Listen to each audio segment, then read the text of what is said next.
तो कैसे हैं आप लोग? आई होप कि बिल्कुल घर जैसे हैं। नहीं है तो आदत डाल लीजिए, जीवन में छोटी बड़ी समस्याएं तो आती ही रहती है।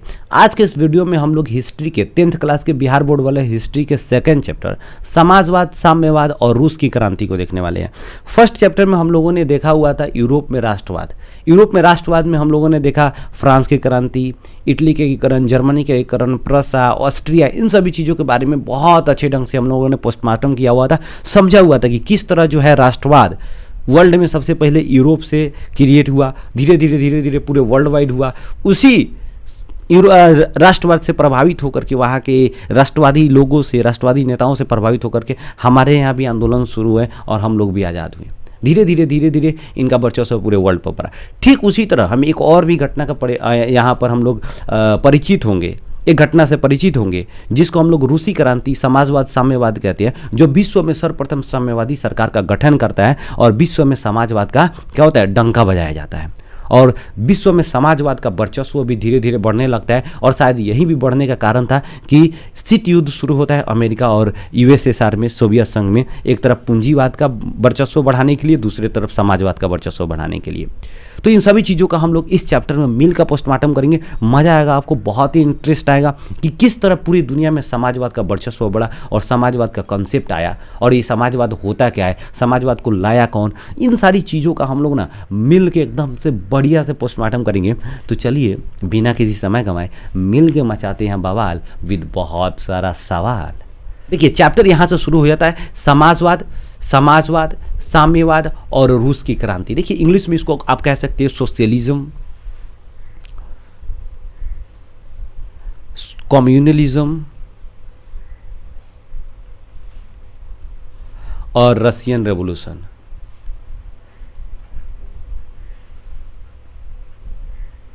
रेवोल्यूशन, ठीक है ना। सबसे पहले हम लोग शुरू करने के पहले, किसी भी चीज़ को, किसी भी शुभ काम को शुरू करने के पहले हम लोग एक स्टूडेंट हैं, हम लोग एक शिक्षक के तौर पे तो नहीं, एक स्टूडेंट के तौर पे पढ़ते हैं और कुछ दिखता है कि अच्छा आप लोगों के साथ शेयर कर लेते हैं, ठीक है ना। सबसे पहले अपने देवी का नाम लेते हैं, अपने कुल देवी का नाम लेते हैं, जय माँ सरस्वती, और अपने एक इस रास्ते को, इस पथ को शुरुआत करते हैं। सबसे पहले आप लोग देख रहे होंगे यहाँ पर कि जय माँ सरस्वती, यहाँ पर जय माँ सरस्वती ये क्यों लिखा गया है? एक्चुअली क्या है कि इस पेपर को मैंने A3 साइज़ किया हुआ, क्योंकि थोड़ा सा साइज मुझे बड़ा मिल जाए तो मैं लिखने के लिए कुछ स्पेस भी मिल जाएगा मुझे, ठीक है ना। क्योंकि A4 साइज में हमने इसको पूरा को यहाँ पर PDF बनाया हुआ है, क्योंकि कोचिंग में टेस्ट लेना होता है, कोचिंग में कभी टेस्ट लिया जाता है या फिर नोट्स देना होता है, तो फिर इसी का मैं नोट्स भी देता हूँ और चाहता हूँ कि जो कोचिंग में मैं पढ़ाया इसको ऑनलाइन आप लोगों के साथ मैं शेयर करूँ, ताकि आप लोगों का भी एक value addition, extra value addition हो सके, कुछ नया मिल सके आपको। क्योंकि बहुत सारे किताब में हमने देखा हुआ कि बहुत सारा गलत ऑब्जेक्टिव रहता है, बहुत कम ऑब्जेक्टिव रहता है, जिसको आपको पढ़ने के बाद चैप्टर का कोई क्लियरिफिकेंस नहीं होता है, चैप्टर का एक बेसिक कंसेप्ट ही क्लियर नहीं होता है बुक पढ़ के। लेकिन टेंशन मत लीजिए, भाई आपका है प्रत्येक 10th क्लास के, 9th क्लास के प्रत्येक चैप्टर का, एक चैप्टर का आपको बहुत ही अच्छे ढंग से कॉन्सेप्ट के साथ साथ प्रत्येक चैप्टर का और प्रत्येक सब्जेक्ट का आपके साथ मैं वीडियो शेयर करूंगा। बस आप मेरे साथ बने रहिए और मेरा हेल्प करते रहिए, दोस्तों के साथ शेयर करते रहिए, जो भी पढ़ने वाले हैं आपके साथ, आपके दोस्त हैं उनके साथ शेयर करते रहिए, ताकि हमें भी एक मोटिवेशन मिलेगा। हमें भी कोई ज़्यादा कुछ यहाँ पर पैसा तो है नहीं, फ्री ऑफ कॉस्ट पढ़ाना है भाई साहब।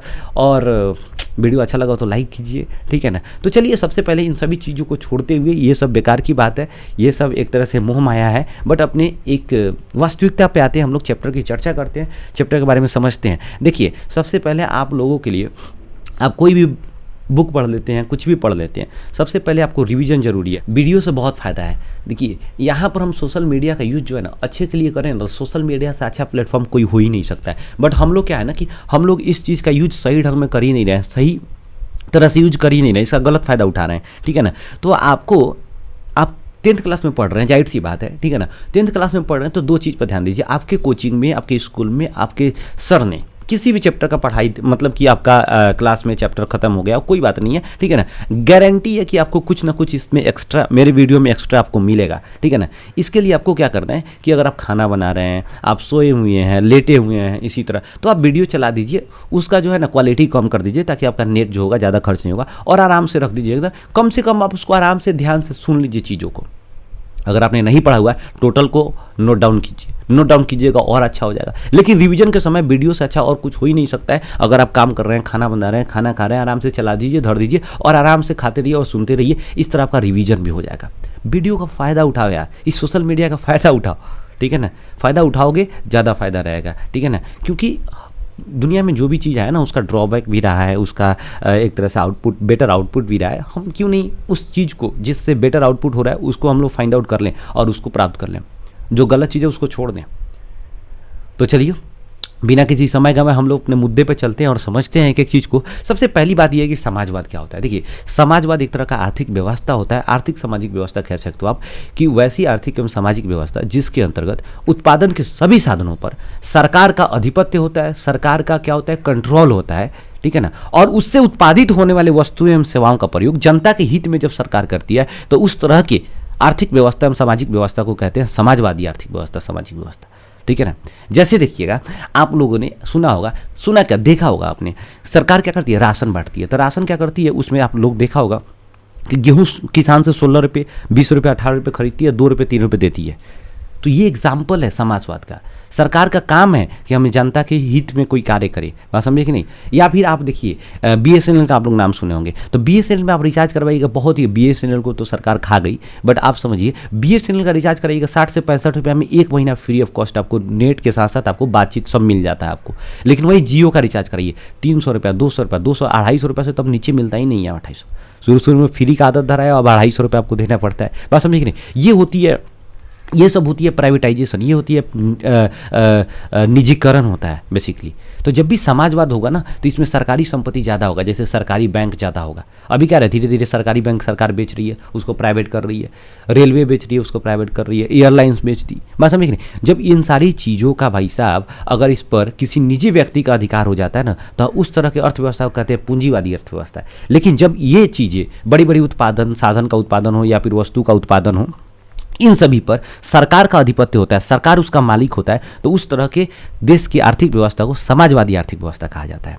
लेकिन आप लोगों ने सुना होगा 15वीं शताब्दी में पुनर्जागरण आता है यूरोप में। धीरे धीरे पुनर्जागरण के बाद भौगोलिक खोज बढ़ता है, नए नए देशों का खोज होता है, वहाँ पर नए नए मशीनों का आविष्कार होता है और औद्योगिक क्रांति हो जाता है। यूरोप में क्या होता है, औद्योगिक क्रांति शुरू होता है। पूरे विश्व में औद्योगिक क्रांति यूरोप से शुरू होता है और यूरोप में इंग्लैंड से शुरू होता है, सूती वस्त्रों को उद्योग से, ठीक है ना। ये बहुत बड़ा क्रांति था विश्व में परिवर्तन लाने के लिए। औद्योगिक क्रांति विश्व के आधुनिक युग का निर्माता के रूप में माना जाता है, ठीक है ना। तो औद्योगिक क्रांति जैसे ही हुआ उसमें क्या हो गया लगा, पूंजीपति वर्ग के लोगों का संख्या बढ़ने लगा। पूंजीपति वर्ग जो है एक तरह से उनका वर्चस्व सोसाइटी में बढ़ गया। हमारा समाज धीरे धीरे क्या हो गया, 2 भाग में बढ़ गया, एक पूंजीपति वर्ग, दूसरा हम लोग देखें मजदूर वर्ग। पूंजीपति वर्ग के पास अथाह पैसा हो गया, मजदूर वर्ग के पास बिल्कुल कम पैसा, यहाँ तक कि उनको बेसिक नीड्स, उनकी जो बेसिक ज़रूरत है उसको भी पूरा नहीं हो पा रहा है।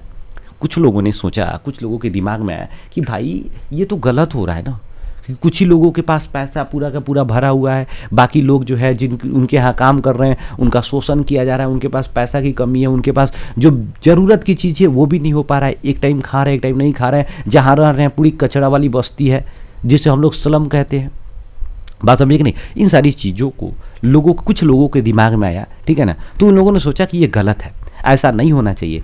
ऐसा अगर होते रहा तो समाज में क्या हो जाएगा, जितने भी गरीब लोग हैं उनका शोषण बढ़ जाएगा, समाज में उनका देखने वाला कोई नहीं रहेगा।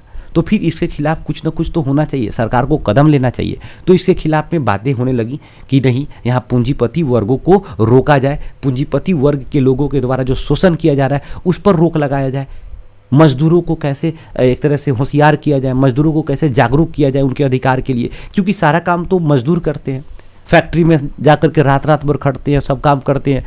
मालिक का जो उसका ऑनर है, पूंजीपति वर्ग के लोग हैं, वो क्या करते हैं, एक बार पूंजी लगा दिए, घर पे AC वाले रूम में बैठे हुए हैं, पूरा का पूरा काम करके कौन देता है, दिन भर खट करके मेहनत करके कौन लाता है, पूरा का पूरा सामान कौन देता है, मजदूर देता है, वहाँ के लेबर देते हैं। लेकिन सबसे ज़्यादा पैसा कौन कमाता है, इस पूंजीपति वर्ग के लोगों के द्वारा कमाई होता है। तो इसलिए यहाँ पर क्या हुआ कि कुछ बुद्धिजीवियों के द्वारा, कुछ जो है फिलोसफर्स के द्वारा जो है इस तरह की बातें उठाने लग गई कि नहीं, समाज में ऐसा नहीं होना चाहिए, सरकार को इस पर ध्यान देना चाहिए और सरकार को इस पर रोक लगाना चाहिए और प्राइवेट संपत्ति को कम करना चाहिए। इस तरह के विचार रखने वाले लोगों को समाजवादी लोग कहा गया, समाजवादी विचारक कहा गया।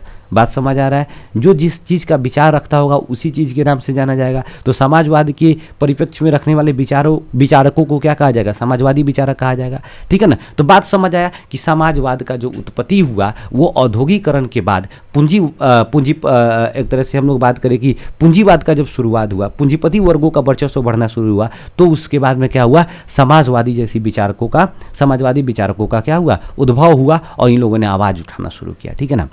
अब बात आता है क्या साम्यवादी क्या है। देखो सामाजवादी साम्यवादी दोनों लगभग एक ही शब्द है, ठीक है ना, लेकिन इसमें टेक्निकली कुछ अर्थ यहाँ पर हम लोग देखोगे। देखो समाजवादी जो विचारक थे ना, बेसिकली कार्ल मार्क्स का हम लोग बेसिकली इसमें कार्ल ही मार्क्स के बारे में पढ़ेंगे, ठीक है ना। तो ये कार्ल मार्क्स के बारे में आप लोग पढ़ेंगे तो इनका जन्म 1818 ईस्वी 5 मई को हुआ था। आगे चल के सभी चर्चा करेंगे हम लोग। जर्मनी के राइन प्रांत के ट्रियर नामक नगर में हुआ था, ठीक है ना। तो यहाँ पर जो थे ना, तो कार्ल मार्क्स के पहले के जो विचारक थे, ठीक है ना, उनको कहा गया समाजवादी विचारक या आदर्शवादी विचारक या यूटोपियन या स्वप्नदर्शी विचारक। बात स्वप्नदर्शी समाजवादी विचारक, बात समझ आ रहा है। कार्ल मार्क्स के पहले के विचारक को कहा गया स्वप्नदर्शी समाजवादी विचारक या फिर आदर्शवादी समाजवादी विचारक। बात समझे कि नहीं। तो यहाँ पर क्यों इनको कहा गया, कार्ल मार्क्स के बाद वाले अर्थात कार्ल मार्क्स से लेकर के इनके बाद वाले जो विचारक थे इनको कहा गया साम्यवादी विचारक, साम्यवादी विचारक, या फिर इसी को कहा गया साम्यवाद, या इसी को कहा गया वैज्ञानिक समाजवाद, वैज्ञानिक, यहाँ पर लिख लेना यार, वैज्ञानिक समाजवाद। देखो कार्ल मार्क्स के पहले के जो विचारक थे ना, उन लोगों का मानना था कि संघर्ष नहीं करना चाहिए, क्रांति नहीं होना चाहिए मजदूरों के द्वारा, या फिर जो छोटे छोटे लोग हैं, ठीक है ना, वो क्रांति नहीं करे, बवाल नहीं मचाए सोसाइटी में।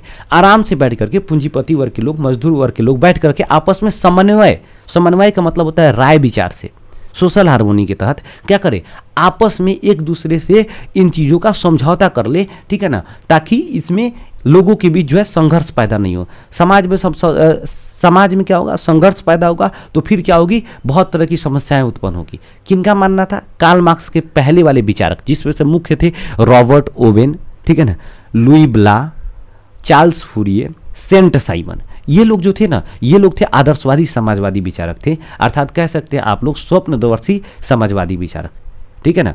इन लोगों का मानना था क्या है कि वर्ग संघर्ष नहीं होना चाहिए, आंदोलन नहीं होना चाहिए, रेवोल्यूशन नहीं होना चाहिए, मजदूरों को और पूंजीपति वर्ग के लोगों को एक साथ बैठ करके उनके बीच समझौता होना चाहिए। लेकिन आप सोचिए कभी ये संभव हो ही नहीं पाएगा कि जो एक समाज में एक ऐसे वर्ग है जो पूरी की पूरी करोड़पति अरबपति है, और एक ऐसे वर्ग के लोग हैं जो बिल्कुल रोडपति है, जिनके पास कुछ भी पैसा नहीं है, यहाँ तक कि एक रहने के लिए अपना घर नहीं है, और जहाँ पे रहते हैं वो बिल्कुल कचड़ा बस्ती है, ठीक है ना। उन लोगों के बीच बैठ के कभी समझौता हो सकता है क्या, संभव ही नहीं है। इसीलिए इनका विचार जो था, जो कार्ल मार्क्स के पहले वाले विचारक थे, इनका विचार एक स्वप्न बन के रह गया, इनका विचार एक केवल आदर्श बन के रह गया। आदर्श का मतलब होता है केवल दिमाग में ही इमेजिनरी थॉट, जो रियल में क्या कर रहे हैं, हमारे रियल में जो है ना एग्जिस्ट नहीं कर सकता है, जो केवल बातें हम सोचने लग जाएं। बात समझिए कि काश हम पक्षी होते तो आकाश में उड़ते, ना पक्षी होंगे कभी ना आकाश में उड़ेंगे। बात समझिए कि नहीं। उसी तरह इन लोगों ने जो स्वप्नदर्शी, जैसे चार्ल्स फूरिये हो गए, रॉबर्ट ओवेन, सेंट साइमन, ये लोगों ने, लुई ब्ला, इन लोगों ने क्या किया कि इस तरह के विचारों को लोगों के सामने रखा। लेकिन ये क्या हुआ, सफल नहीं हो सका, हो भी नहीं सकता था, क्योंकि आप जो है बात ऐसा कर रहे हैं जो कि संभव ही नहीं है सोसाइटी में। इसलिए इसको कहा गया स्वप्नदर्शी समाजवादी विचारक या फिर समाजवाद कहा गया, ठीक है ना। लेकिन कार्ल मार्क्स क्या बोले कि ऐसे नहीं होगा, मजदूरों को आगे आना होगा, उनको आंदोलन करना होगा, उनके हक को छीनना होगा, क्योंकि ये जो पूंजीपति वर्ग के लोग हैं ना, ये मानने वाले नहीं है। ये कभी ये लोग अब जब तक अपने हक के लिए नहीं लड़ेंगे तो ये लोग देने वाले नहीं हैं, और ये लोग हमेशा इनका शोषण करेंगे, अधिक से अधिक काम कराएंगे, कम से कम पैसा लेंगे, जबकि मजदूरों का सबसे बड़ा योगदान होता है उत्पादन में, और इनको पैसा ही कम दिया जाता है।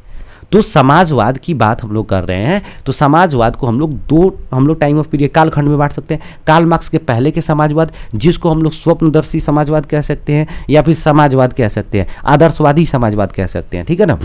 दूसरा हम लोग कह सकते हैं साम्यवाद। साम्यवाद उसको कहा जाएगा जो कार्ल मार्क्स के विचार था, अर्थात कार्ल मार्क्स के बाद के जो जितने भी एक तरह से थिंकर हुए, और कार्ल मार्क्स का जो कंसेप्ट था, ठीक है ना, कि नहीं वर्ग संघर्ष होना चाहिए, यहाँ आंदोलन होना चाहिए, संघर्ष नहीं होगा, आंदोलन नहीं होगा, मजदूर यहाँ रेवोल्यूशन नहीं करेंगे, क्रांति नहीं करेंगे तो इनका हक कोई देगा ही नहीं। तो यहाँ पर क्या हो रहा है कि समाजवाद में क्या देखा गया, वर्ग समन्वय का बात देखा गया। बहुत ही आराम से समझना, समाजवाद में क्या देखा गया, वर्ग समन्वय, जो कि संभव नहीं था कि आपस में बैठ करके राय विचार से बात कर ले, बात सुलझा ले। लेकिन कार्ल मार्क्स बोला नहीं, ये लोग मानने वाले नहीं है। बात समझ नहीं, ये लोग मतलब बहुत ही चतुर लोग हैं, जिसमें क्या होता है कि जो यहाँ के मजदूर हैं उनको छोटी छोटी लालच दे करके उनसे अधिक से अधिक काम ले लेते हैं। बात समझे कि नहीं? लेकिन इन लोगों से अपना हक इन लोगों से मार कर, छीन कर, लतिया के लेना होगा, तभी ये लोग देंगे हमारे हक को, नहीं तो ये लोग देने वाले नहीं है। तो कार्ल मार्क्स कहते थे वर्ग संघर्ष की सिद्धांत। वर्ग संघर्ष का मतलब रेवोल्यूशन होना चाहिए। किसके द्वारा होना चाहिए? जितने भी सर्वहारा वर्ग के लोग हैं, सर्वहारा वर्ग आगे समझाएंगे क्या होता है, नॉर्मल समझिए, मजदूर, किसान, जितने छोटे छोटे दुकानदार हैं उनके द्वारा होना चाहिए ये आंदोलन, ये संघर्ष। बात समझ आया? तो समाजवाद और साम्यवाद में अंतर क्या है? समाजवाद में क्या था, वर्ग संघर्ष की बात नहीं हुआ, वहां वर्ग समन्वय कि पूंजीवादी और मजदूर लोग आपस में बैठ के समाजवाद इसका मतलब कि हल निकाले। लेकिन कार्ल मार्क्स बोला नहीं, ये कभी हल नहीं निकल सकता है, ये केवल बातें हो सकती है, ठीक है ना। फिर वो लोग क्या करेंगे, अपनी बातों को रखेंगे, झूठ मूठ का वादा करेंगे और वो फिर अपने बातें पड़े रहेंगे और फिर इनका शोषण करने लग जाएंगे। इसलिए मजदूरों को लड़ना होगा, उनके अपने अधिकार के लिए लड़ना होगा। इसीलिए उन्होंने बोला हुआ था 1864 ईस्वी में कि दुनिया का मजदूर एक हो, अधिकार के बिना कर्तव्य नहीं, कर्तव्य के बिना अधिकार नहीं।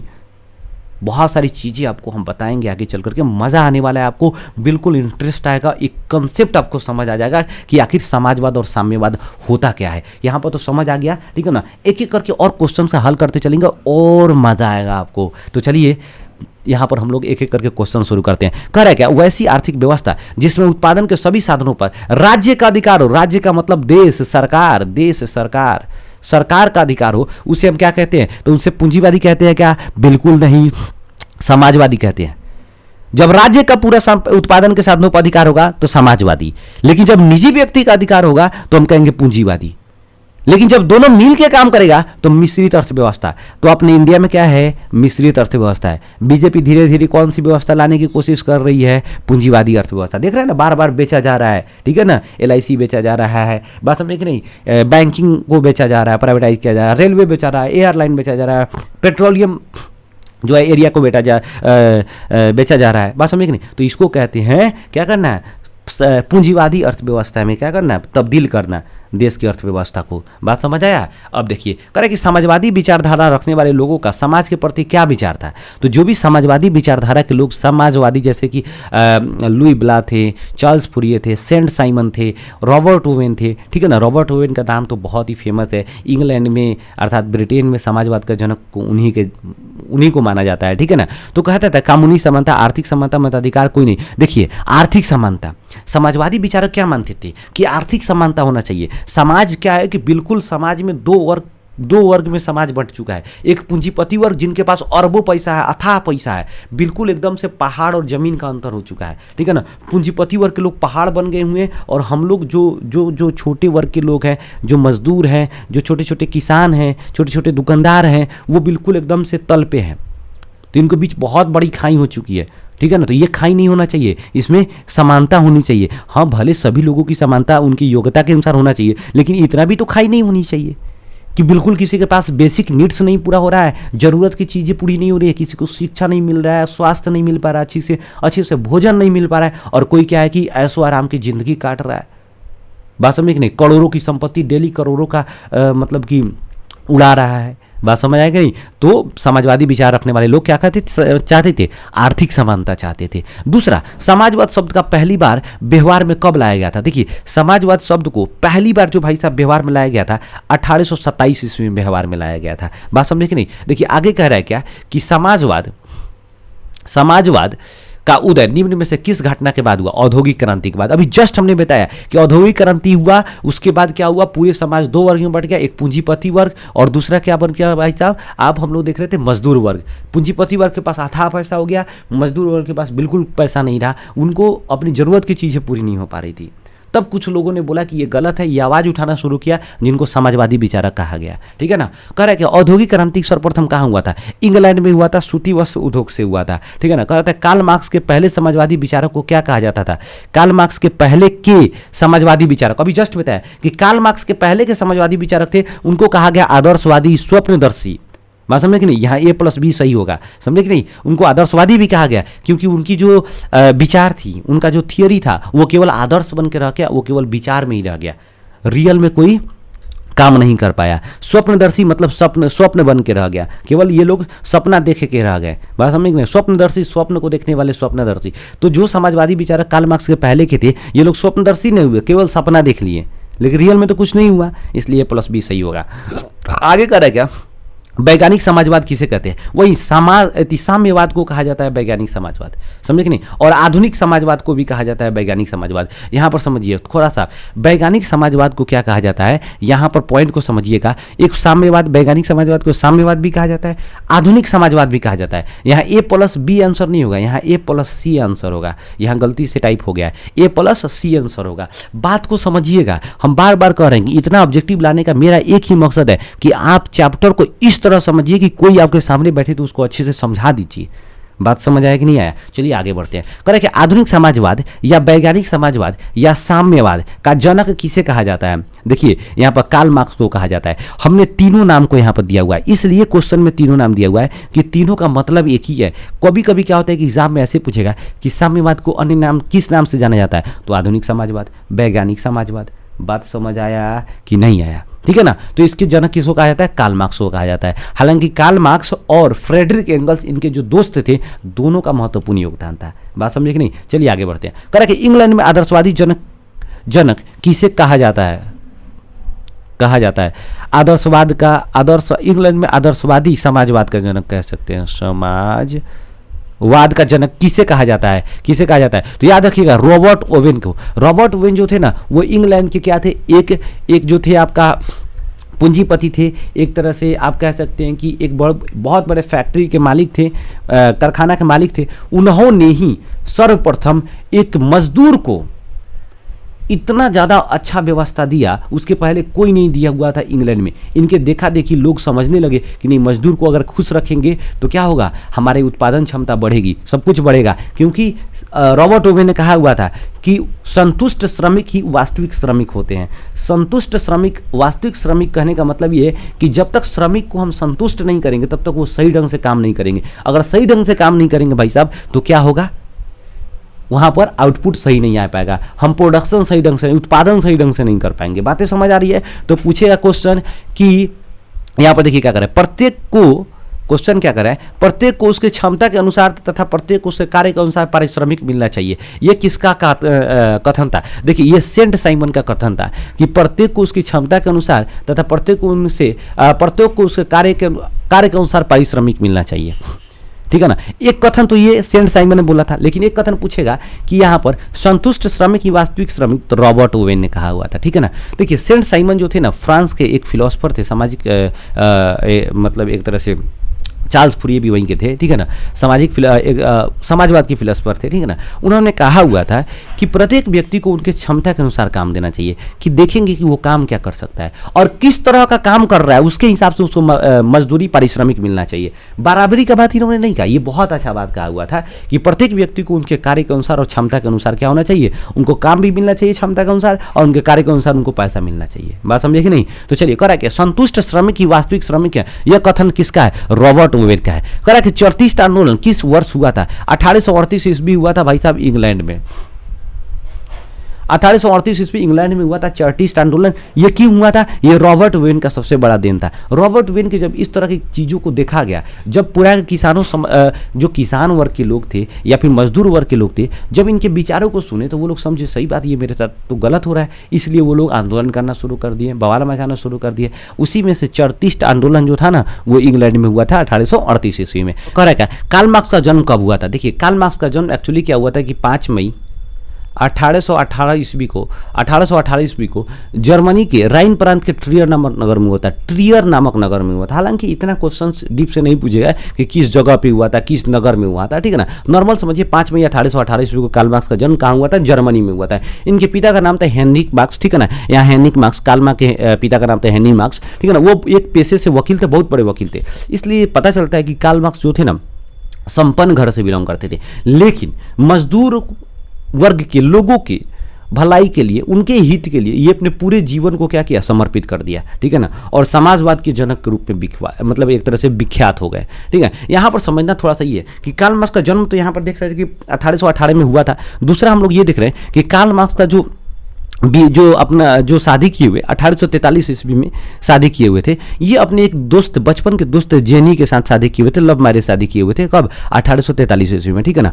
उसके बाद वो 1844 ईस्वी में क्या कर जाते हैं, फ्रांस के राजधानी पेरिस चले जाते हैं, ठीक है ना। जब वहाँ पर जाते हैं तो वहाँ उनका भेंट जो होता है एक जो है व्यक्ति जो उनके दोस्त थे, बेसिकली फ्रेडरिक एंगल्स से होता है। दोस्त पहले नहीं थे, उनका भेंट होता है फ्रेडरिक एंगल्स से, और उनके विचारों से बहुत ज़्यादा प्रभावित हुए, ठीक है ना। वो मजदूर, ये फ्रेडरिक एंगल्स हमेशा मजदूर के लिए कुछ अच्छे भरे बुरे सोचते रहते थे, इनके विचार से प्रभावित हुए, ठीक है ना। और इनका दोस्ती इनके साथ हो गया, फ्रेडरिक एंगल के साथ, जिनसे इनका दोस्ती पूरे जीवन भर चला हुआ था, ठीक है ना।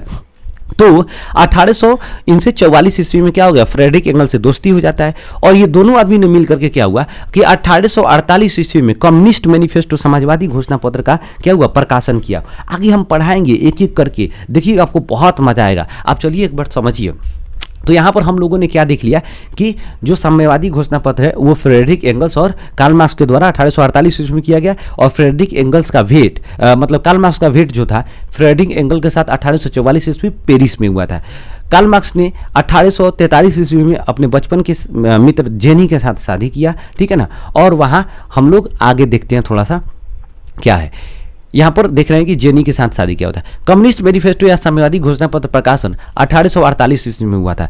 कम्युनिस्ट मैनिफेस्टो या फिर इसी को कहते हैं साम्यवादी। मैनिफेस्टो का मतलब होता है घोषणा पत्र, और कम्युनिस्ट का मतलब साम्यवादी। तो साम्यवादी घोषणा पत्र का प्रकाशन किसने किया हुआ था, तो आप याद रखिएगा यहाँ पर आपको कार्ल मार्क्स और फ्रेडरिक एंगल्स, दो गो, ठीक है ना। फिर कह रहा है कि आधुनिक समाजवाद का जनक किसे कहा जाता है, आधुनिक समाजवाद का जनक साम्यवादी घोषणा पत्र को कहा जाता है। सामाजिक घोषणा पत्र, भाई साहब, साम्यवादी घोषणा पत्र इतना ज़्यादा बवाल ही लोगों ने लिखा हुआ था कि जैसे ही इसका प्रकाशन हुआ पूरा बवाल मचा दिया। इसमें पूरे मजदूर वर्ग का कैसे शोषण किया जाता है, मजदूर वर्ग का अधिकार क्या है, वो कैसे अपने अधिकार को पा सकते हैं, इन सारी चीज़ों का बिल्कुल इसमें कायदे से एकदम मेंशन किया गया हुआ था, ठीक है ना। और पूंजीपति वर्ग कितना ज़्यादा तेज होते हैं, तेज तरह होते हैं, कैसे ये लोगों को लूट रहे हैं, कैसे ये पूरी दुनिया पर वर्चस्व जमा रहे हैं, और उनके पूरे पोल पट्टी को खोल दिया किसमें, साम्यवादी घोषणा पत्र में। जब लोगों ने पढ़ा भाई साहब तो बिल्कुल बवाल मचा दिया हर जगह पे। इसीलिए वहीं पर सभी मजदूर वर्ग के लोग जगे और अपने अधिकार के लिए आगे बढ़ने लग गए, ठीक है ना। इसीलिए कहा जाता है आधुनिक समाजवाद का जनक जो था ना, ये साम्यवादी घोषणा पत्र को माना जाता है। बात समझ आई कि नहीं आई, थोड़ा सा अब नेक्स्ट समझते हैं क्या है कि समाजवादियों का बाइबिल किसे कहा जाता है। देखिए क्वेश्चन पूछेगा आधुनिक समाजवाद का जनक, तो साम्यवादी घोषणा पत्र, इसका प्रकाशन 1848 ईस्वी फ्रेडरिक एंगल्स और कार्ल मार्क्स से मिलकर किया हुआ था। दूसरा क्वेश्चन पूछेगा क्या, समाजवादियों का बाइबिल किसे कहा जाता है, तो देखिए समाजवादियों का बाइबिल दास कैपिटल को कहा जाता है। कार्ल मार्क्स ने मिलकर के फ्रेडरिक एंगल के सहायता से, लेकिन इसमें मुख्य जो भूमिका था कार्ल मार्क्स था। 1867 ईस्वी में एक बुक तैयार किया जिसको दास कैपिटल कहा गया, ठीक है ना। ये दास कैपिटल का जो फर्स्ट बुक का जो प्रकाशन हुआ था, इसका फर्स्ट वॉल्यूम का जो प्रकाशन हुआ था 1867 ईस्वी में इसका प्रकाशन हुआ था, 1867 में हुआ था, ठीक है ना। इसी को समाजवादियों का बाइबिल कहा जाता है कि जितने भी समाजवादी है ना, इसको पढ़ ले एक बार तो फिर से पूंजीवादी अर्थव्यवस्था है उसके तरफ कभी ताक नहीं सकते, कभी देख नहीं सकते। बात समझे कि नहीं। चलिए आगे बढ़ते हैं, थोड़ा सा समझते हैं। देखिए कार्ल मार्क्स का एक बात कहा हुआ था उन्होंने 1864 ईस्वी में। 1864 ईस्वी में दुनिया में प्रथम बार अंतर्राष्ट्रीय संघ, दैट मीन्स इंटरनेशनल कॉन्फ्रेंस का गठन किया गया था। वो क्यों किया गया था, मजदूरों को एक करने के लिए। इस समाजवाद को कैसे लोगों में बढ़ावा दिया जाए, कैसे समाजवाद को बढ़ावा दिया जाए, मजदूरों को कैसे एक किया जाए, तो लंदन में एक बहुत बड़ा कॉन्फ्रेंस रखा गया जिसको कहा गया इंटरनेशनल कॉन्फ्रेंस, अंतर्राष्ट्रीय संघ। बात समझे कि नहीं। अंतर्राष्ट्रीय संघ का गठन कब किया गया था, सर्वप्रथम 1864 ईस्वी लंदन में किसने कराया था, तो कार्ल मार्क्स के द्वारा। वहीं पर कार्ल मार्क्स ने भाषण देते हुए कहा हुआ था कि श्रमिकों को अपने बेड़ियों के अलावा कुछ खोना नहीं है, कुछ नहीं खोना है, तथा उन्हें विश्व पर विजय प्राप्त करना है। बात समझिएगा बहुत आराम से। कार्ल मार्क्स ने कहा हुआ था कि मजदूर के पास है क्या, एक छोटा सा झोपड़ी, उसके अलावा और क्या है।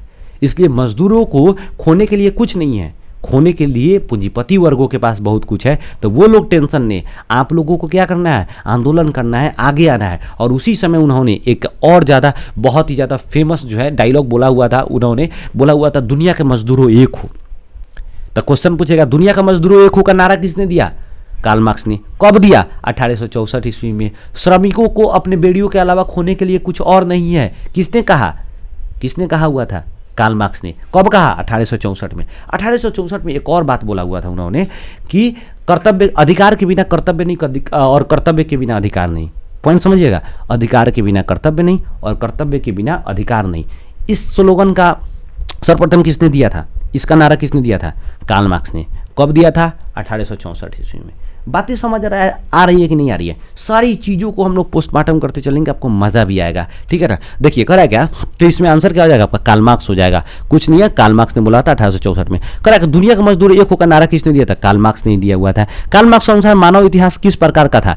तो देखिए वर्ग संघर्ष का इतिहास था। देखिए कार्ल मार्क्स के अनुसार जो था ना, ये मानव का इतिहास, जब से मानव का इतिहास शुरू हुआ है उस समय से मानव के इतिहास को इन्होंने टोटल 5 खंड में डिवाइड किया गया और ये बोले कि छठा खंड जो है ना, ये साम्यवादी जो है युग आने वाला है और टोटल जो है 5 मानव के इतिहास को 5 कालखंडों में विभाजित किया हुआ है, ठीक है ना। और सबसे पहला जो उनका जो है मानव इतिहास का कालखंड था वो था आपका आदिम समाजवादी, आदिम साम्यवादी युग, ठीक है ना। तो यहाँ पर थोड़ा सा समझना यहाँ पर ये है कि कार्ल मार्क्स के अनुसार मानव इतिहास किस प्रकार का इतिहास था? संघर्ष का इतिहास था, वर्ग संघर्ष का इतिहास था, क्योंकि मानव ने हमेशा उसके जब इतिहास में परिवर्तन आया, उसके जीवन शैली में परिवर्तन आया, तो ये बहुत बड़ा परिवर्तन का एक कारण था। हमेशा मानव ने क्या हुआ? एक दूसरे के बीच संघर्ष किया, संघर्ष के बाद उसकी स्थिति में परिवर्तन आया है, ठीक है ना। तो आगे बढ़ते हैं हम लोग, थोड़ा समझते हैं। कार्ल मार्क्स के अनुसार थोड़ा सा समझते हैं यहाँ पर कि कार्ल मार्क्स के अनुसार किस प्रकार का समाज होना चाहिए। देखिए कार्ल मार्क्स के अनुसार वर्ग विहीन, वर्ग तो होगा नहीं, राज्य विहीन। कार्ल मार्क्स के अनुसार समाज किस तरह का होना चाहिए? वर्ग विहीन होना चाहिए और क्या होना चाहिए आपका? यहाँ पर फिर बी लिखा हुआ है यार, ये क्या है यार, यहाँ सी होगा, आंसर सी होगा, A+C होगा, राज्य विहीन होगा। कार्ल मार्क्स के अनुसार समाज किस प्रकार का होना चाहिए? वर्ग विहीन, मतलब कोई वर्ग नहीं होगा, पूंजीपति वर्ग, मजदूर वर्ग, हर कोई एक समान है, ठीक है ना। उनके क्षमता के अनुसार उनके पास संपत्ति होना चाहिए, अथाह नहीं होना चाहिए, नहीं तो कोई अंबानी अडानी बन गया है और एक तरह कोई भीख मांग रहा है, बात समझे कि नहीं। और राज्य विहीन, क्योंकि ये बोलते थे कि सरकार जब भी रहेगी ना, वो सरकार क्या करेगी? हमेशा पूंजीपति वर्ग का साथ देगी, हमेशा पूंजीपति वर्गों का साथ होती है। आप ध्यान रखिएगा, जितने भी बड़े बड़े उद्योगपति है, पूंजीपति है ना, सरकार उनसे ज़्यादा टिगड़ बिगड़ नहीं करती है, सरकार उनको लेके चलती है, उनके बातों को सुनती है, समझे कि नहीं। आप मजदूर का सुनने आज तो कभी सरकार बात सुनती है एक बार में? नहीं, जब तक तोड़ फोड़ नहीं करे, बड़ा आंदोलन नहीं करे, तब तक नहीं सुनती है, बात समझ आएगा नहीं। तब पूंजीपति का इतना बड़ा जो होता है ना, एक तरह से वर्चस्व होता है देश में, इतना बड़ा जो होता है, एक तरह से उनका मोनोपोली होता है। देखिए करा क्या, मार्क्स अनुसार राज्य में किसका शासन होना चाहिए? तो मार्क्स अनुसार जो हमारा समाज है, राज्य है, उसमें सर्वहारा वर्ग का शासन होना चाहिए। देखिए मिडिल क्लास को, मध्यम वर्ग को 2 भाग में बांट सकते हैं, एक बुर्जुआ वर्ग, दूसरा सर्वहारा वर्ग। बुर्जुआ वर्ग में जितने भी बड़े बड़े किसान, जमींदार, बड़े बड़े इंजीनियर, डॉक्टर, वकील, ये सब जो लोग आते थे उनको बुर्जुआ वर्ग कहा जाता था। मतलब समाज का ऐसा वर्ग जिसके अंतर्गत बड़े बड़े जमींदार, किसान, बड़े बड़े किसान, छोटी किसान की बात मैं नहीं कर रहा हूँ, ठीक है ना, और इंजीनियर, डॉक्टर, वकील, ये सभी लोगों का एक समूह था जिसको कहा गया बुर्जुआ वर्ग। लेकिन इस सर्वहारा वर्ग में क्या था कि वैसे लोग जिनके पास अपना जमीन नहीं है, डेली काम कर रहे हैं, छोटी छोटी दुकान है उनके पास, ठीक है ना, तो उन लोगों का जो समूह था उनको कहा गया सर्वहारा वर्ग। तो कार्ल मार्क्स कहते हैं कि राज्य में किसका शासन होना चाहिए? इन्हीं लोगों का शासन होना चाहिए, क्योंकि बुर्जुआ वर्ग से, धनी मनी वर्ग से लोग आएंगे ना, तो वो कभी भी अपने लोग का पक्ष लेंगे, इन सर्वहारा वर्ग के लोगों के लिए कुछ नहीं करेंगे, हमेशा इनकी स्थिति खराब की खराब ही रह जाएगी। इसीलिए राज्य में किसका शासन होना चाहिए? सर्वहारा वर्ग का शासन होना चाहिए। बात समझ आया कि नहीं आया? कुलीन वर्ग का भी मतलब होता है धनिक तंत्र, धनिक वर्ग के लोगों का समूह। पूंजीपति वर्ग का भी मतलब समझ ही रहे हैं कि भी एक धनी मनी लोगों का एक समूह, ठीक है। बातें यहाँ समझ आ रही है कि भाई साहब नहीं आ रही है? आगे बढ़े हम लोग। लेबर पार्टी, यहाँ पार्टी होगा, लेबर पार्टी कहाँ का राजनीतिक दल था? देखिए लेबर पार्टी बेसिकली क्या था कि लेबर पार्टी, आपको हम लोग बात करें कि इंग्लैंड का राजनीतिक दल था। लेबर पार्टी कहाँ का राजनीतिक दल था? इंग्लैंड का राजनीतिक दल था। दूसरा क्या रहा कि समाजवादियों का प्रथम इंटरनेशनल अथवा अंतर्राष्ट्रीय संघ का स्थापना कब किया गया था? 1864। ऊपरे ने बताएं कि कार्ल मार्क्स ने 1864 ईस्वी में लंदन में एक कॉन्फ्रेंस रखा था। एक कॉन्फ्रेंस को क्या कहा गया था? सम्मेलन को क्या कहा गया? प्रथम इंटरनेशनल अथवा अंतर्राष्ट्रीय संघ।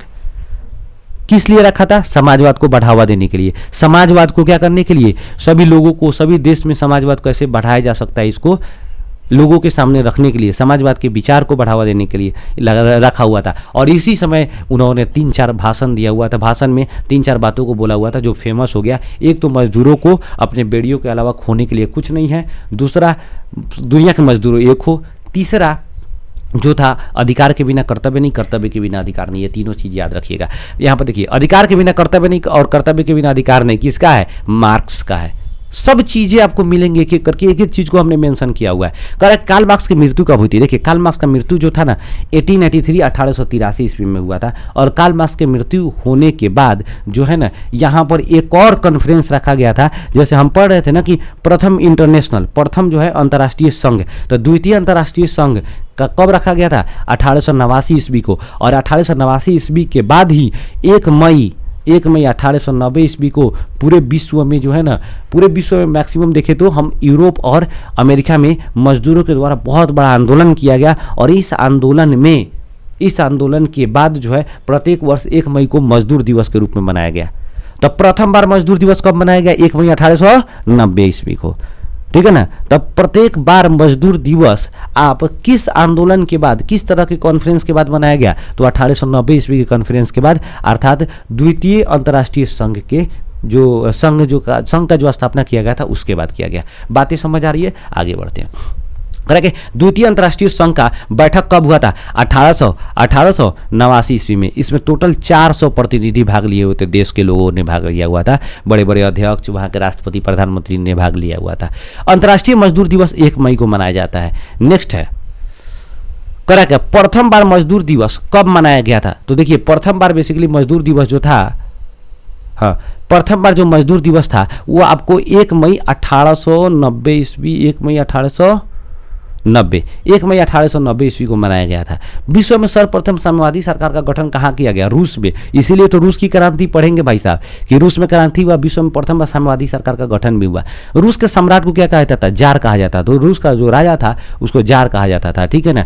रूस में किस वर्ष क्रांति हुई थी? तो देखिए, रूस में 1907 में भी क्रांति हुई थी, 1905 में भी क्रांति हुई थी। यहाँ रूसी क्रांति पूछेगा तो यहाँ पर पूछेगा कि रूस में रूसी क्रांति कब हुई थी या बोल्शेविक क्रांति कब हुई थी? तो 1917 में हुई थी, ऑप्शन के हिसाब से। लेकिन रूस में तो क्रांति भाई साहब 5 में भी हुई थी, लेकिन सबसे ज़्यादा बवाल कौन रहा? 1917 का, ठीक है ना। उसी समय भारत में चंपारण सत्याग्रह आंदोलन भी हुआ था। करेक्ट है। रूस क्रांति के समय रूस का राजा कौन था? देखिए, रूस के क्रांति के समय रूस का राजा भाई साहब जार निकोलस द्वितीय था। बिल्कुल नालायक गधा किस्म का राजा था, ठीक है ना।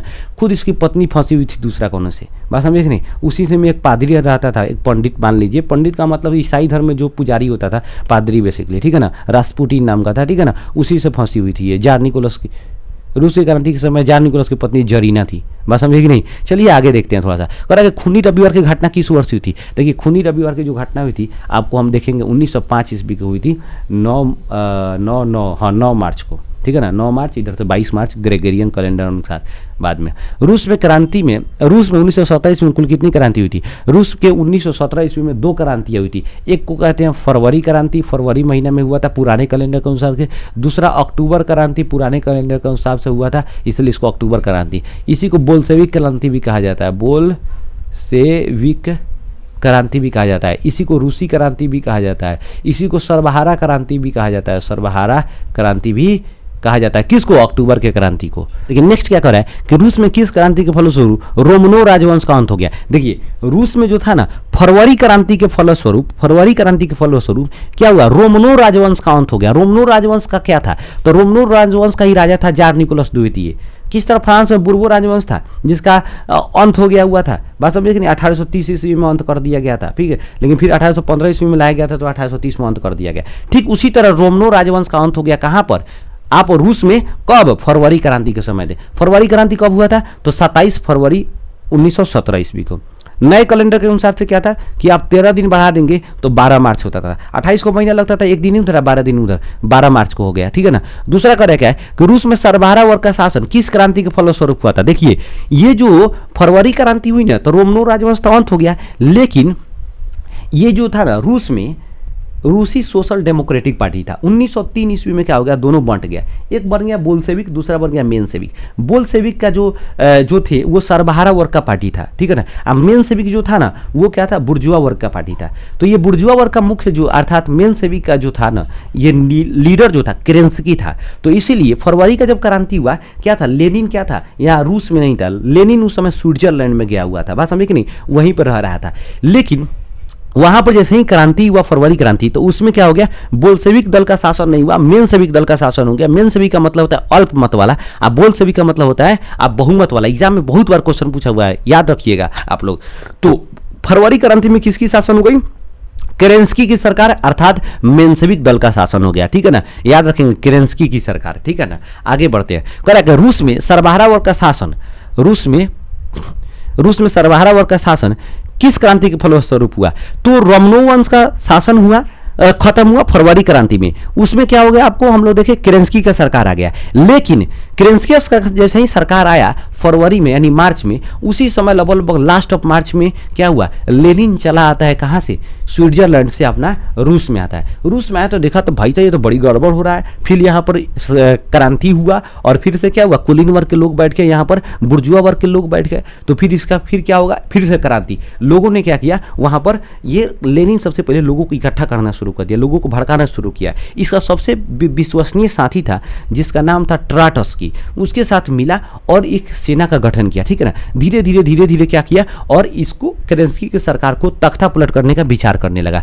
इसीलिए 25 अक्टूबर 1917 ईस्वी को क्या हुआ, लेनिन ने केरेंस्की की सरकार का तख्ता पलट कर दिया और जितने भी सरकारी कार्यालय था, रेलवे स्टेशन था, डाकघर था, उन सभी पर अटैक करवा दिया लोगों के द्वारा। और अंत में क्या हुआ, केरेंस्की का सरकार गिर गया और क्या हो गया, यहाँ पर सर्वहारा वर्ग अर्थात बोल्शेविक दल का क्या हो गया, यहाँ पर शासन हो गया। इसीलिए अक्टूबर क्रांति को बोल्शेविक क्रांति भी कहा जाता है, क्योंकि बोल्शेविक दल के द्वारा उस समय क्रांति किया गया था। और बोल्शेविक दल का मुख्य रूप से नेता कौन बना, तो लेनिन बना हुआ था, ठीक है ना। उसके पहले दूसरा कोई नेता था, लेकिन मार्च में आ गया, कहाँ से, वहाँ से आप देख रहे थे कि वो स्विट्जरलैंड में रह रहा था, वहाँ से जैसे ही आया तो यहाँ पर क्या हुआ, शासन शुरू कर दिया हुआ था। बात समझे कि नहीं। और आगे बढ़ते हैं, थोड़ा सा समझते हैं। देखिए कह रहा क्या, जार निकोलस द्वितीय की पत्नी का क्या नाम था। देखिए जार निकोलस द्वितीय की पत्नी का नाम था जरीना। ये बिल्कुल नेचर से करीना थी, बात समझे कि नहीं। मतलब ये कि पति कहीं और नजर चढ़ा रहे हैं कोई और, बात समझे कि नहीं। ये बिल्कुल मतलब इसका जो नेचर था ना पूरे देश में फैल चुका था, बात समझे कि लोगों को पता चल चुका था इसके करतूत के बारे में, ठीक है ना। ये क्या हुआ था कि जार निकोलस द्वितीय बाहर चला जाता था और ये रास्पुटिन जो वहाँ का पादरी था, इसके किसका चक्कर चल रहा था, फंस गई हुई थी, ठीक है ना। ये वहाँ बाहर निकल जाता था, ठीक है ना, राजा, और ये बैठे घर में षड्यंत्र रहती थी, एक से एक कांड पर कांड करती थी, बात समझे नहीं। जैसे ही लोगों को पता चला इसका विरोध करना शुरू कर दिए, बात समझे कि नहीं। तो बात समझ आया। ग्रेगरियन कैलेंडर के अनुसार पुराने रूसी कैलेंडर से कितना दिन आगे चलता था। देखिए जो रूस में था ना 1918 के पहले, बेसिकली 1918 के पहले जूलियन कैलेंडर चलता था। जूलियन, रोमियो जूलियट का आप लोग नाम सुने होंगे। तो पुराना, ये बहुत पुराना कहानी है, इसीलिए रूस के पुराने कैलेंडर को जूलियन कैलेंडर कहते हैं और नए कैलेंडर को ग्रेगरियन कैलेंडर कहते हैं। तो जो नया कैलेंडर था ना वो 13 दिन आगे था, किससे, आप जूलियन कैलेंडर से। तो कितना दिन आगे होगा, 13 दिन आगे होगा। कह रहा है रूसी सोशल डेमोक्रेटिक पार्टी का स्थापना 1883 ईस्वी में हुई थी। रूसी सोशल डेमोक्रेटिक पार्टी का स्थापना 1883 ईस्वी में हुई थी। याद कीजिए भारत में कांग्रेस पार्टी का स्थापना 1885 ईस्वी में हुई थी। इसी रूसी सोशल डेमोक्रेटिक पार्टी जो है ना 1903 ईस्वी में बढ़ जाता है, एक मेनशेविक दूसरा बोल्शेविक, और हमारा जो है 1907 ईस्वी में बढ़ जाता है जो है हम लोग का जो देश का जो है जो कांग्रेस पार्टी था, एक गरम दल नरम दल, बात समझे कि नहीं। तो यहाँ पर चीज़ों को समझिएगा बहुत अच्छे ढंग से। आगे बढ़ते हैं। कह रहा है कि सोशल रेवोल्यूशनरी पार्टी का स्थापना किस वर्ष हुआ था। तो देखिए सोशल रेवोल्यूशनरी पार्टी का भी स्थापना रूस में हुआ था, 1900 ईस्वी में हुआ था, ठीक है ना। इस्कारा नामक पत्रिका का संपादन किसने किया, लेनिन ने। याद कीजिए लेनिन था स्विट्जरलैंड में, लेकिन लेनिन क्या है वहाँ पर आता है, कहाँ पर, मार्च में रूस में आ जाता है, ठीक है ना। इन सारी स्थिति को देखता है तो सोचता है कि केरेंस्की का सरकार हो चुका था अक्टूबर के फरवरी क्रांति पे, तो वो सोचता है कि हम क्या करें, केरेंस्की के सरकार को तख्ता पलट कर दे और वहाँ पर अपना सरकार ला ले, बोल्शेविक दल का अर्थात सरबराह वर्ग का क्या करें वहाँ पर शासन ला लेते हैं, ठीक है ना। उसने क्या किया, आया तो इस्कारा नामक पत्रिका लिखना शुरू किया और लोगों को जगाना शुरू कर दिया, ठीक है ना, कि आप अपने अधिकार के लिए जगिए, आप अपने अधिकार के लिए लड़िए, यहाँ से शुरू कर देता है। बात समझ आया ना। तो इस्कारा नामक पत्रिका का संपादन किसने किया, लेनिन ने। कब किया, 1917 ईस्वी में। बात समझ आया कि नहीं आया, बिल्कुल आया होगा, ठीक है ना। आगे करेगा, किस वर्ष सोशल डेमोक्रेटिक पार्टी दो वर्ग में बढ़ गया, तो 1902 ईस्वी में। Bolshevik, Menshevik. बोल्शेविक का मतलब होता है बहुमत, बहुमत वाला। मेंशेविक का मतलब होता है अल्पमत वाला, अल्पमत वाला। इसीलिए मेंशेविक में सबसे जितने भी धनी मनी लोग थे ना वो मेंशेविक में थे, और गरीब लोगों का जितना भी समूह था वो बोल्शेविक कहलाया, ठीक है ना। और फ्रांस में सबसे ज़्यादा तो इन्हीं लोगों का समूह था। करेगा, ड्यूमा कहा जाता था। ड्यूमा जो है ना रूस की संसद का नाम था, ड्यूमा। बात समझे कि नहीं, रूस का संसद का नाम ड्यूमा था। ड्यूमा का प्रथम बार जो है स्थापना किया गया 1905 ईस्वी में जार निकोलस द्वितीय के द्वारा, ठीक है ना।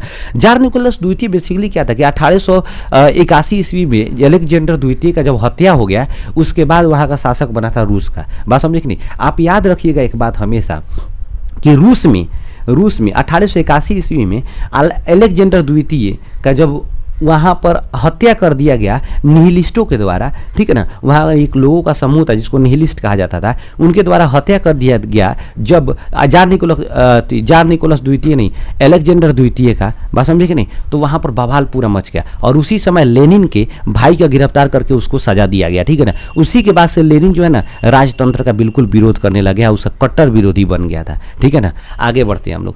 कह रहे एक जार, एक चर्च और एक रूस। यहाँ पर देखिएगा, एक जार, एक चर्च और एक रुख का नारा किसने दिया था, तो जार निकोलस द्वितीय ने दिया था। इसीलिए तो लोग इसका व्यवस्था बना दिया। बोल्शेविक दल का नेता कौन था, लेनिन था, ठीक है ना। 1917 ईस्वी में उसका नेता बन गया, कहाँ से, स्विट्जरलैंड से आने के बाद। रूस में सरबराह वर्ग की क्रांति किस वर्ष हुई थी, तो 19 अक्टूबर 1917 ईस्वी में हुई थी। पुराने के अनुसार 25 अक्टूबर, नए के अनुसार अक्टूबर के बाद नवंबर, 7 नवंबर, क्योंकि 6 दिन इधर 31 अक्टूबर, 6 दिन इधर आ गया और 7 इधर, तो 13 दिन नहीं हो गया एडवांस। दूसरा करेंगे, मेंशेविक दल का नेता कौन था, केरेंस्की। मेंशेविक दल का नेता कौन था, केरेंस्की था, ठीक है ना। और ये इसी का शासन हुआ था फरवरी क्रांति में, रूस के फरवरी क्रांति में, ठीक है ना। 27 फरवरी को हुआ था बेसिकली। ये पुराने कैलेंडर के अनुसार, नए कैलेंडर के अनुसार 12 मार्च था, 12 मार्च। रूस में कृषि दास्ता का अंत कब हो गया, रूस में कृषि दास्ता का अंत 1861 ईस्वी में अलेक्जेंडर द्वितीय के द्वारा कराया गया था। याद कीजिए, अभी बताया क्या कि अलेक्जेंडर द्वितीय का जो था ना, अलेक्जेंडर द्वितीय का मृत्यु 1881 ईस्वी में किया गया था निहिलिस्टों के द्वारा, निहिलिस्टों के द्वारा कराया गया था। और निहिलिस्ट आंदोलन भी पूछेगा ना तो वो रूस से ही संबंधित है, 1881 के करीब में हुआ था, ठीक है ना। वो तो कृषि दास्ता का अंत कब हुआ, 1861 ईस्वी में रूस में, ठीक है ना। कब का, 1861 में। किसने कराया, तो अलेक्जेंडर द्वितीय ने। ऑपराइल थीसिस किसके द्वारा तैयार किया, देखिए यहाँ लेनिन के द्वारा तैयार किया था। याद कीजिए कि फरवरी क्रांति हुआ था तो केरेंस्की सरकार आया, तो लून जब लेनिन जो है ना, जब स्विट्जरलैंड से आता है रूस में तो ये सब देख के घबरा जाता है। उसने एक अपना घोषणा पत्र तैयार किया जिसको कहा ऑपराइल थीसिस। अप्रैल के महीना में अपना एक थॉट तैयार किया था जिसमें बेसिकली क्या, मजदूरों के बारे में, मजदूरों की स्थिति के बारे में चर्चा किया हुआ था और लोगों को एक तरह से उनमें सभी बातों को जो है ना चर्चा किया हुआ था, जिससे लोग क्या हो, लोगों की स्थिति को बेसिकली उसमें दर्शाया गया था, ठीक है ना। तो उसी को कहा गया ऑपरेल थीसिस, ठीक है ना। ये कब हुआ था, अप्रैल 1917 ईस्वी में तैयार किया गया था। किसके द्वारा, लेनिन के द्वारा। रूस जापानी युद्ध कब हुआ था, देखिए 1904-5 में रूस जापानी युद्ध हुआ था। उस समय फ्रांस का शासक कौन था, जार निकोलस द्वितीय था, ठीक है ना। ये रूस जापानी युद्ध जो है ना, जार निकोलस द्वितीय का गलती था, जरीना के चक्कर में पड़ गया था, ठीक है ना। जरीना जो थी ना, ये अपने बस में थी नहीं। जरीना जो थे अपने हमेशा बॉयफ्रेंड का बात मानती थी, जो रास्पुटिन था उसका, ठीक है ना। और ये हमेशा उसके बात में मान करके, समझे नहीं, हमेशा गलत सलाह दे देती थी जार निकोलस द्वितीय को और गलत स्टेप ले लेता था, जिससे रूस के लोगों को हमेशा तंगी झेलना पड़ता था। इसलिए लोग वहाँ का विरोध करने लगे इसका। दूसरा का रखे, युद्ध और शांति किसकी रचना है, देखिए युद्ध और शांति जो है टॉल्स्टॉय का रचना है। टॉल्स्टॉय, देखिए युद्ध और शांति, द मदर गोर्की के द्वारा वहाँ के जो फिलोसफर थे ना, इस तरह की बुक लिखना शुरू किए जिसमें लोगों में क्या हुआ कि एक तरह से राष्ट्रीय चेतना का उदय हुआ, लोगों में जागरूकता आई। तब जाकर के यहाँ के लोग शासक का, जार निकोलस द्वितीय का, ये लोग विरोध करना शुरू कर दिया और पूंजीवादी वर्ग का विरोध करना ये लोग शुरू कर दिया, ठीक है ना। दूसरा, क्राइम एंड पीस किसकी रचना है? देखिए क्राइम एंड पीस जो है ना दोस्तोवस्की का रचना है। ये भी एक रूस का जो है फिलोसफर थे, दोस्तोवस्की का रचना है। निहिलिस्ट आंदोलन का संबंध अभी जस्ट बताएं, रूस में 1881 ईस्वी में अलेक्जेंडर द्वितीय का हत्या कर दिया हुआ था। किसने? निहिलिस्टों के द्वारा, और इसलिए इन लोग का आंदोलन को निहिलिस्ट आंदोलन भी कहा जाता है। 1881 में हुआ था। लाल सेना का गठन किसने किया था? तो देखिए लाल सेना का गठन ट्राटस्की, एक नंबर में होगा ट्राटस्की, ट्राटस्की ने किया था। ट्राटस्की ने लाल सेना का गठन किया हुआ था।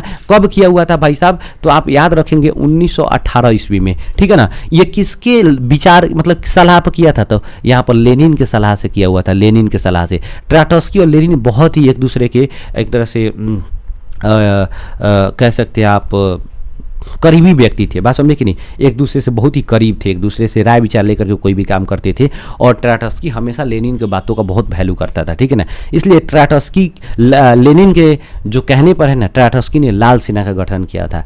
और एक और चेका नामक पुलिस संगठन का, तो उसका भी स्थापना 1918 ईस्वी में, लेकिन लेनिन खुद किया हुआ था उसका, चेका नामक पुलिस संगठन का स्थापना किया था, गुप्त पुलिस संगठन का स्थापना किया था। लेनिन का मृत्यु किस हुआ? 1924 ईस्वी में हो गया लेनिन का मृत्यु। देखिए जैसे ही 1917 ईस्वी में लेनिन यानी सर्वहारा वर्ग का अक्टूबर क्रांति के बाद शासन होता है फ्रांस में, तो ये जो थे ना मेंशेविक वाले धनिक वर्ग के लोग थे, इनका जो है ना बिल्कुल इनको आग लग गया, ठीक है ना, क्योंकि इनका शासन रहता तो इनको ज़्यादा फायदा होता है, सरकार इनकी मदद करती। लेकिन जैसे ही सर्वहारा वर्ग का शासन आया तो इनको आग लग गया इनके, बात समझे कि नहीं। तो ये लोग क्या करने लगे? देश में लेनिन की सरकार को गिराने के लिए षड्यंत्र रचने लग गए। फ्रांस, रूस, इंग्लैंड, बात समझे कि नहीं, और अमेरिका जैसे देशों से ये लोग सहायता लेने लग गए, ठीक है ना, बाहर से। जब रूस को ये पता चला, लेनिन को ये पता चला, तो इसने क्या किया? इस चीज़ को रोकने के लिए दो पुलिस संगठन, एक बोला ट्राटस्की को कि तुम लाल सेना बना दो, ठीक है ना, और बोला हम क्या कर रहे हैं, गुप्त एक पुलिस संगठन बना रहे हैं। किसका पुलिस संगठन बनाएंगे? जिसका नाम रहेगा चेका। देखो इसके स्थापना का मुख्य उद्देश्य क्या था कि जैसे ही 1918 ईस्वी आया ना, तो 1918 ईस्वी में ये क्या हुआ था कि लेनिन को मारने का प्रयास किया गया। किसके द्वारा? मेंशेविकों के द्वारा। मेंशेविक जो केरेंस्की सरकार था उसके द्वारा। क्यों? क्योंकि सर्वहारा वर्ग का शासन आ गया, लेनिन का वर्चस्व बढ़ते जा रहा था। तो ये लोगों ने सोचा क्या कि हम लेनिन को अगर मार देते हैं तो क्या हो जाएगा, हमें फिर से मेरा शासन आ जाएगा। और जैसे ही लेनिन पर ये लोग अटैक किया, लेनिन बच गया, और उसी समय वो बोला कि भाई साहब ये जो बाहर के जो यहाँ से सैनिक हमारे देश में घुस चुके हैं और ये मेंशेविकों के द्वारा घुसाया जा चुका है, तो इनको हम हटाएंगे कैसे? तो हम क्या करें? ट्राटस्की ने लाल सेना का गठन किया, और क्या किया? लेनिन ने खुद चेका नामक पुलिस संगठन का गठन किया। बात समझ आ रहा है? तो चेका क्या था? तो एक पुलिस संगठन था। बात समझ आया? कह रहा ब्रेस्टिलियोस की संधि कब हुआ था? देखिए ब्रेस्टिलियोस की संधि 1918 ईस्वी में जो था ना, जर्मनी के साथ हुआ था। जर्मनी के साथ हुआ था। किसने किया था? तो रूस ने किया था। जैसे ही लेनिन का सरकार बना ना, तो लेनिन सोचा कि हमें युद्ध में अभी नहीं पड़ना चाहिए, हमें अपने देश को देखना चाहिए, अभी देश की स्थिति बहुत खराब चल रही है। तो इसीलिए उसने क्या किया कि 1917 ईस्वी में ऐलान कर दिया कि हम प्रथम विश्व युद्ध से बाहर हो रहे हैं और हम क्या कर रहे हैं? आत्मसमर्पण कर रहे हैं। बात समझे कि नहीं? उसी समय वो बाहर निकल गया, और उसी समय अमेरिका प्रथम विश्व युद्ध में शामिल भी हो जाता है। बात समझे कि नहीं? अमेरिका प्रथम विश्व युद्ध में शामिल हो जाता है, क्योंकि उसी समय वहाँ पर एक जहाज के द्वारा क्या होता है, जर्मनी के द्वारा मार दिया जाता है, ठीक है ना, जहाज पर, जिस पर अमेरिका का लगभग 100 से अधिक लोग मारे जाते हैं, ठीक है ना। और उससे अमेरिका क्या करता है? हाथाहाथ होकर के प्रथम विश्व युद्ध में शामिल हो जाता है। बात समझ आया? तो क्वेश्चन आएगा, अब प्रथम विश्व युद्ध से रूस किस वर्ष अलग हुआ था? 1917 ईस्वी में। लेकिन समझौता किस वर्ष किया? 1918 ईस्वी में जर्मनी से। अब प्रथम विश्व युद्ध में अमेरिका किस वर्ष भाग लिया था? 1917 ईस्वी में। रूस इधर से निकला, अमेरिका भाग लिया। बात समझ आया? लेकिन देखिए अमेरिका शुरू से भाग नहीं लिया, आराम से दोनों तरफ से खूब हथियार बेच रहा था, मजा से हथियार बेच रहा था, बड़ी होशियार था अमेरिका, ठीक है ना। देखो लेनिन के द्वारा कहा जा रहा है क्या, लेनिन के द्वारा रूस में नए संविधान किस वर्ष लागू किया गया? लेनिन के द्वारा रूस में 1918 ईस्वी में नए संविधान लागू किया गया, और वहाँ के मजदूरों को हक दिया गया। जो जमींदार वर्ग के लोग थे उनके जमींदारी को छीना गया, उनके जमीनों को जो किसान मजदूर है उनकी में बांट दिया गया। बात समझे कि नहीं? और उसके टोटल उनके जो है स्थिति को जायजा लिया गया, और उनको स्थिति को सुधार किया गया, और कम से कम रेट पर लोगों को खाद, फर्टिलाइजर वगैरह, उनको बीज वगैरह प्रोवाइड कराया गया, मतलब प्रदान कराया गया, जिससे वो लोग क्या कर सके, खेती कर सके और अपने जीवन यापन को सही ढंग से चला सके, ठीक है ना। दूसरा क्वेश्चन पूछ रहा है कि 1918 में के बाद बोल्शेविक दल का नाम बदल कर क्या रखा गया, तो साम्यवादी दल रखा गया। लेनिन ने क्या किया, 1918 ईस्वी में जब जैसे ही आया तो अपनी सरकार बनाया और उस समय क्या किया, साम्यवादी दल का गठन कर दिया, मतलब इसी का नाम बदल दिया बोल्शेविक दल का, और क्या रखा, साम्यवादी दल। और उसने अपना झंडा भी बदल दिया और लाल झंडा रखा अपना, और लाल झंडे पर हंसुआ और हथौड़ी छाप क्या रखा, अपना चिन्ह रखा। किस तरह बीजेपी का फूल छापा है और कांग्रेस का हाथ छापा है, उसी तरह लेनिन का जो झंडा था, साम्यवादी दल का जो झंडा था वो लाल कलर का था, उसमें हंसुआ और हथौड़ी का क्या था, चित्र बन गया था। लेनिन ने नई आर्थिक नीति किस वर्ष लागू किया, देखिए लेनिन ने 1921 ईस्वी में देश की अर्थव्यवस्था को सुधारने के लिए नई आर्थिक नीति एनईपी का स्थापना किया था, मतलब लागू किया, न्यू इकोनॉमिक पॉलिसी, ठीक है ना, का लागू किया गया। कब, 1921 ईस्वी में, लेकिन बेचारा 1924 ईस्वी में मर गया, ठीक है ना। आगे देखते हैं, रूसी सोशलिस्ट फेडरल सोवियत रिपब्लिक का नाम बदल कर बाद में क्या रखा गया। देखिए रूस में जैसे ही लेनिन का सरकार आया उसने क्या किया कि यूएसएसआर बहुत सारे देशों को मिला करके, जितने भी देश जो थे ना, जो चाहते थे कि हमारे यहाँ साम्यवादी सरकार हो, समाजवादी सरकार हो, ठीक है ना, तो उसने क्या किया, रूस का साथ देना शुरू किया। तो रूस ने क्या बोला कि आप लोग सब कोई मेरे साथ आइए, ठीक है ना, हम आप लोगों के, हम अपने लीडरशिप में आप लोगों का क्या करेंगे, यहाँ पर नेतृत्व करेंगे और आपके देश को आगे बढ़ाने में मदद करेंगे, ठीक है ना। और आप लोग समाजवादी सरकार का क्या कीजिए, गठन कीजिए अपने यहाँ, ठीक है ना, और अपने देश को आगे बढ़ाया जाए, लोगों की भलाई के लिए काम किया जाए, मजदूर वर्ग के लोगों के लिए काम किया जाए। ये जब हुआ ना, और रूसी सोशलिस्ट फेडरल सोवियत रिपब्लिक का जब गठन हुआ, ठीक है ना, इसी का बाद में नाम बदल के सोवियत संघ रखा गया, इसी को कहा गया union of Soviet socialist Republic USSR, यानी सभी वही चीज है, इसी का union of Soviet Soviet socialist SIST socialist Republic USSR, इसी को तो तीनों एक ही चीज़ है, ठीक है ना। सोवियत संघ, union of Soviet socialist Republic या फिर यूएसएसआर, तीनों जो है ना बाद में जाकर के ये रूसी सोशलिस्ट फेडरल सोवियत रिपब्लिक का नाम बदल के रख दिया गया, इसी को सोवियत संघ या इसी को यूएसएसआर कहा गया। जब इसका स्थापना हुआ ना तो अमेरिका पगला गया, क्योंकि अमेरिका में क्या था, पूंजीवादी अर्थव्यवस्था। अमेरिका चाह रहा था सबसे ज़्यादा देश मेरे समर्थन में आ जाए, लेकिन रूस चाह रहा था कि सबसे ज़्यादा देश मेरे समर्थन में आ जाए, और इसी की वजह से क्या हो गया, द्वितीय विश्व युद्ध में के बाद, समाप्त होने के बाद क्या हो गया, आप शीत युद्ध का प्रारंभ हो गया। एक को कहा गया प्रथम दुनिया, दूसरी को कहा गया दूसरी दुनिया। बात समझे कि नहीं, चलिए आगे देखते हैं। कह रहा है कि थर्ड इंटरनेशनल कॉन्फ्रेंस का स्थापना कब किया गया। देखिए थर्ड इंटरनेशनल कॉन्फ्रेंस का स्थापना लेनिन ने किया था, मार्क्सवाद को बढ़ाने के लिए 1919 में। किसने किया था, तो लेनिन ने किया हुआ था। 1919 ईस्वी में लेनिन ने बहुत बड़ा काम किया था, जिसको कहा गया कैमिन्स्टन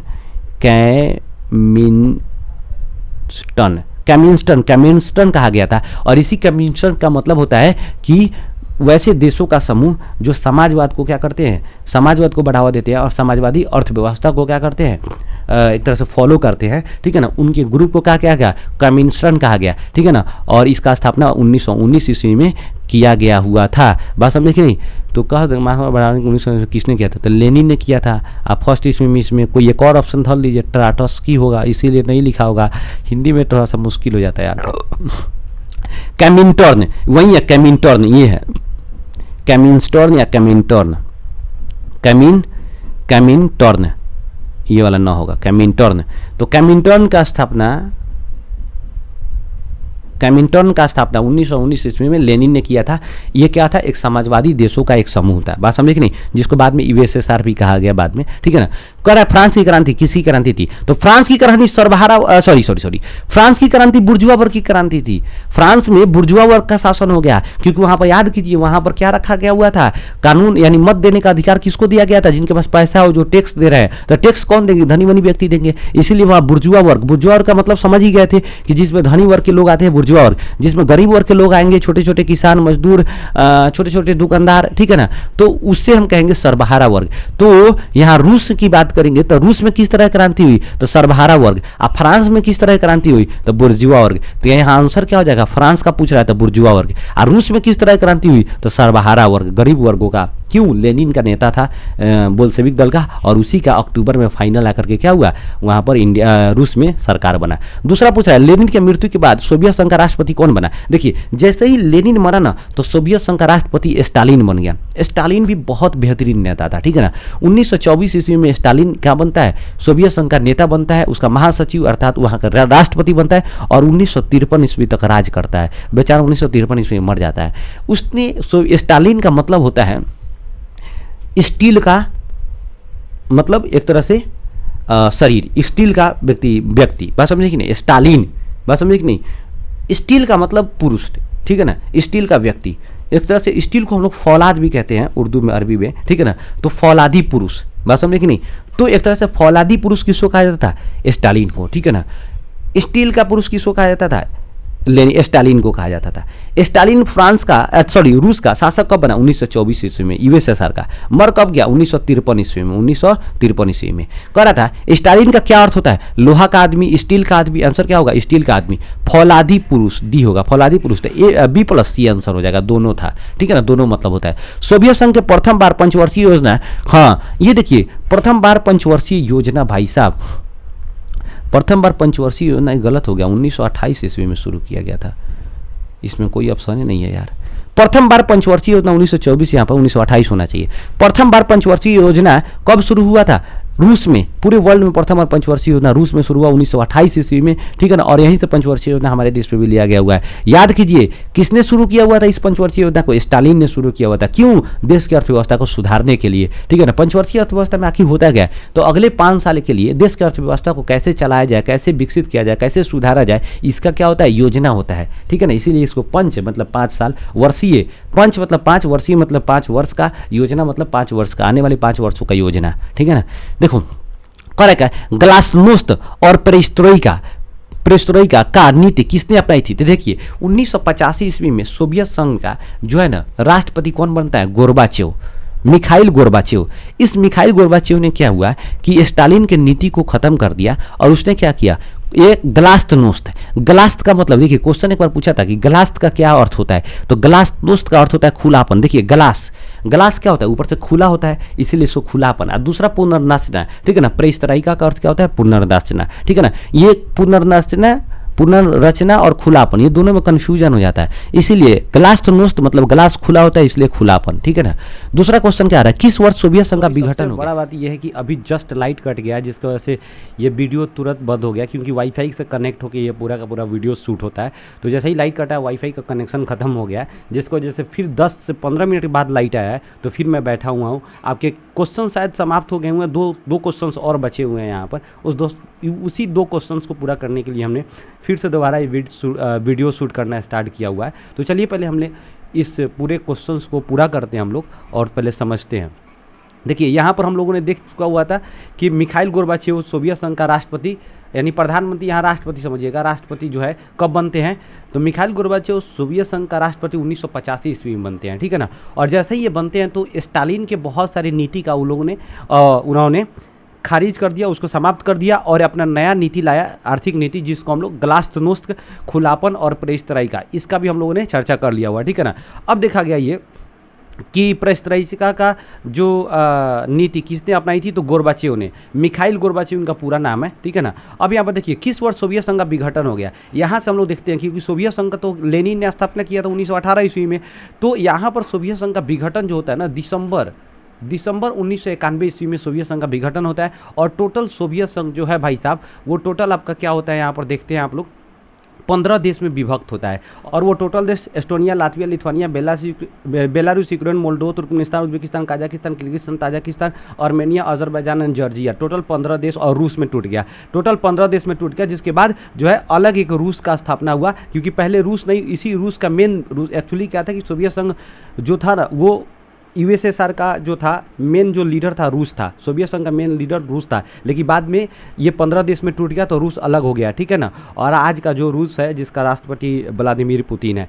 तो बस यही आपका जो चैप्टर है, टोटल 76 आपका क्वेश्चंस होता है, जो बहुत ही इंपॉर्टेंट है आपके एग्जाम के पॉइंट ऑफ व्यू से। और आपके इसमें बहुत सारे एक्स्ट्रा चीज़ों को हमने बताया, जिसको आप अगर ध्यान में रखेंगे, नोट डाउन करेंगे, तो जाहिर सी बात है आपके इस चैप्टर में कहीं से कोई प्रॉब्लम नहीं होने वाला है। वीडियो अच्छा लगा हो तो लाइक कीजिए, नहीं अच्छा लगा हो डिसलाइक कीजिए। चैनल को कंपल्सरी कंपलसरी सब्सक्राइब कीजिए। आपके 10th क्लास से रिलेटेड प्रत्येक वीडियो का मैं हमेशा PDF लाता रहूँगा और उससे रिलेटेड जो भी एक्स्ट्रा चीज़ें होंगी, उस चैप्टर से रिलेटेड जो अच्छी चीज़ें होंगी और आपका वैल्यू एडिशन हमेशा करते रहेंगे। तो चलिए, अगर वीडियो अच्छा लगा हो तो दोस्तों के पास ज़रूर शेयर कीजिए, वीडियो को लाइक कीजिए। तब तक कि आज के लिए इतना ही, मिलते हैं नेक्स्ट वीडियो में, तब तक के लिए जय हिंद।